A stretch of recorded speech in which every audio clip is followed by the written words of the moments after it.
Bonjour et bienvenue au Fond de nos marmites, l'émission culinaire de Provence Plus TV.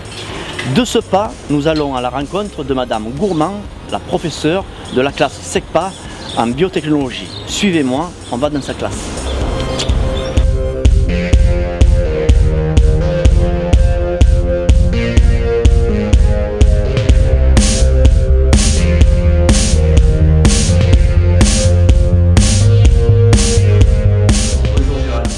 Alors aujourd'hui, tu reçois au Fond de nos marmites, l'émission culinaire de Provence Plus TV. Raconte-nous un peu le but de ta classe. Alors c'est une troisième SECPA, donc une section d'enseignement général professionnel adaptée pour des élèves en difficulté scolaire. On les pré-professionnalise pour qu'ils puissent après choisir le CAP qu'ils veulent en fonction de leur orientation, enfin de leur projet pédagogique. Alors le but de cette émission, c'est de vous faire découvrir nos bonnes et vieilles recettes de nos grands-mères qu'on avait bien au fond de nos tiroirs. Et j'aimerais savoir un peu ce que vous consommez à la maison, ce que vous mangez. Des kebabs. Kebab. Sandwich. Hamburger. Hamburger. Quel désastre. Alors aujourd'hui, écoutez-moi, on va réaliser ensemble un ragoût d'agneau que ma grand-mère et ma mère me faisaient. Alors je peux vous dire que on va virer tout ça, les kebabs, les sandwichs et les boîtes de conserve, et on va faire ensemble cette spécialité.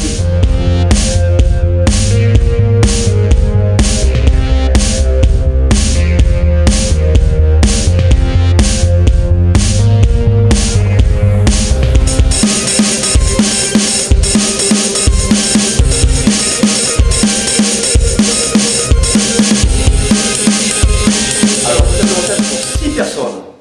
Le ragoût d'agneau, il faut 12 pommes de terre, un oignon, 5 gousses d'ail, un bouquet garni, du persil, du basilic, 6 belles tranches de collier d'agneau, 750 g de purée de tomates, 20 centilitres d'huile d'olive, sel, poivre du moulin et, comment j'appelle ça, moi je vais dire, c'est les étourneaux, j'aime bien les olives, voilà, hein, et 100 g d'olive noire.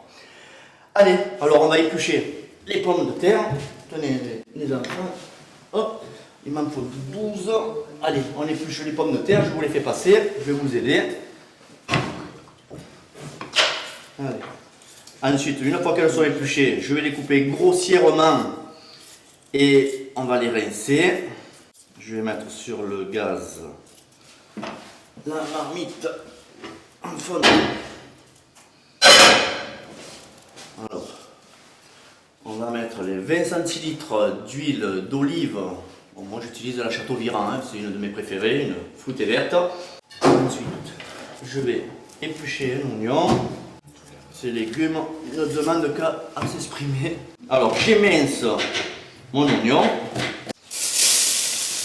Voilà, on met dans la marmite en pote. Ensuite, je vais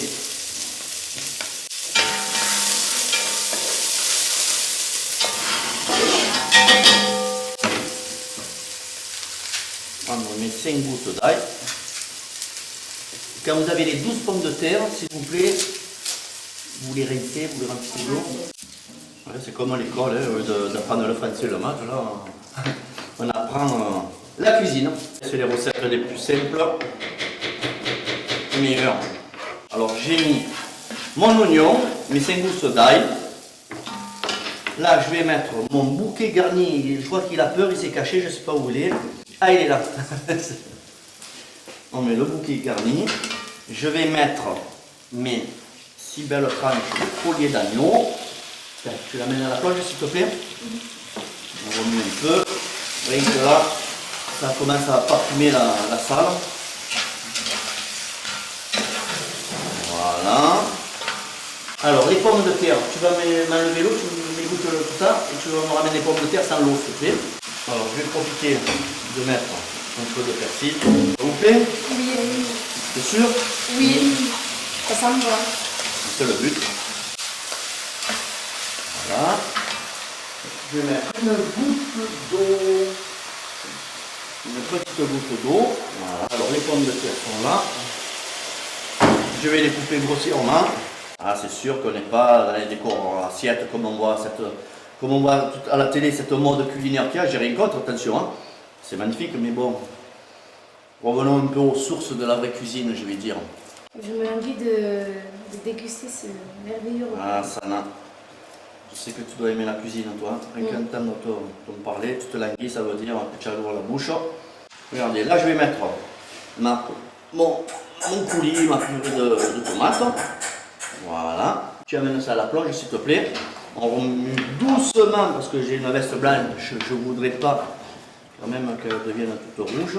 Merci. Tu me passes l'eau derrière doucement, s'il te plaît. Alors maintenant, je vais noyer à ras l'eau. D'ailleurs, c'est Sana qui va renverser l'eau. Voilà, pas tout. Vas-y, vas-y, vas-y. Vas-y, Sana, encore.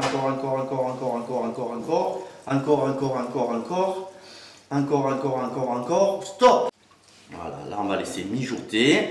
Je vais mettre le sel, le poivre du moulin, quelques feuilles de basilic. On va mettre un peu des cigales dans cette recette pour ensoleiller un peu cette spécialité. Et ensuite on finira par les olives. Alors là je vais mettre un peu de marjolaine. J'aime bien, ça dégage un bon petit goût là, c'est bien de chez nous là. Ça relève un peu la province aussi. Un peu encore, allez, un peu de feuilles de laurier. Alors je vais mettre un peu des cigales vertes, moi j'appelle le basilic les cigales. Alors celui-là il est bien poivré, j'aime bien, il est bien parfumé.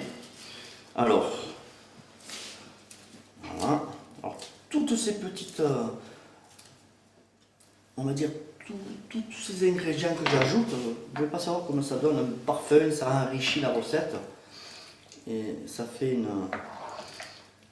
à l'intérieur de cette spécialité, c'est toute une fusion, un ensemble qui va dégager un goût extraordinaire. Voilà, là on va laisser mijoter. Je vais quand même remettre un petit peu d'eau, parce que ça s'est légèrement épaissi. Voilà. C'est terminé. On n'aura plus que les olives à mettre légèrement plus tard, parce que je ne voudrais pas qu'elles soient trop cuites. Comme ça, au dernier moment, on les mettra, on les laissera un quart d'heure. Ça sera après une olive bien gonflée, bien gorgée de ce jus, de ce ragoût. Et quand ça va exploser dans la bouche, on aura toutes les saveurs de la Provence. Alors, on va saler et poivrer. Alors, le poivre du moulin. Moi, j'utilise le poivre du moulin. Pour quelle raison? Parce que ça coupe bien le poivre en grains. Et c'est là où on a toutes les saveurs fraîches de cette épice, on va dire. Sel, un peu de fleur de sel de Camargue, on reste en Provence. Bon, là c'est que le début, les parfums vont sortir d'ici quelques minutes. Ça te plaît l'odeur? C'est sûr? C'est mieux que les kebabs, c'est mieux que les boîtes de conserve et le reste. Allez, on va refermer le couvercle et on va laisser mijoter une petite heure, 1h15. À de suite.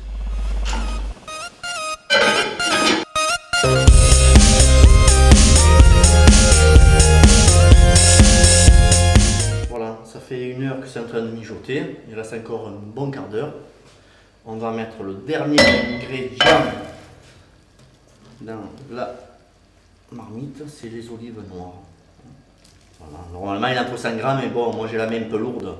J'aime un peu plus parce que j'aime les olives. Et vous allez les aimer aussi parce que alors là ça va être très magique. Elles vont se gorger pendant un quart d'heure de ce jus qui est en train de mijoter de presque 1 heure. Alors je vous dis pas, ça va être que du bonheur. Allez, on ferme la marmite, on laisse cuire encore 15 minutes.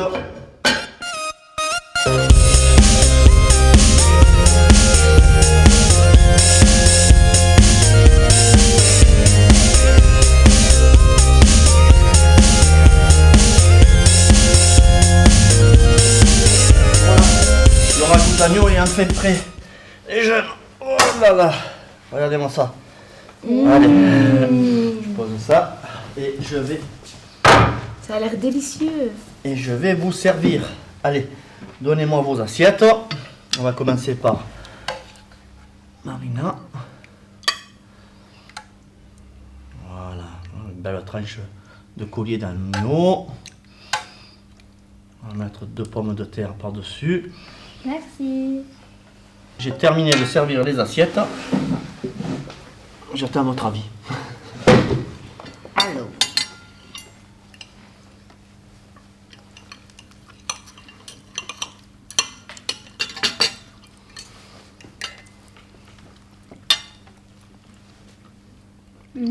C'est bon. Ah, C'est meilleur que les kebabs, que les, Ah oui. les Ça hamburgers. fond dans la bouche et tout. Il y a, La marjolaine, on sent plein de goût en fait, Bon, qui ben, se mélangent. c'est le but de cette émission. Je suis ravi que ça vous a plu et que j'espère que plus tard vous allez transmettre ce que nos grands-parents et nos parents nous ont transmis, c'est-à-dire les bases de la cuisine. Bon, on va dire une spécialité provençale, il y en a plein d'autres. Et je tiens à remercier Madame Gourmand de nous avoir reçus dans sa classe. Je remercie Sana, Marina et Cédric de nous avoir aidés pour cette spécialité, le ragoût d'agneau au fond de nos marmites. Je vous dis à très bientôt. Merci, la vie est belle et bon appétit. Merci.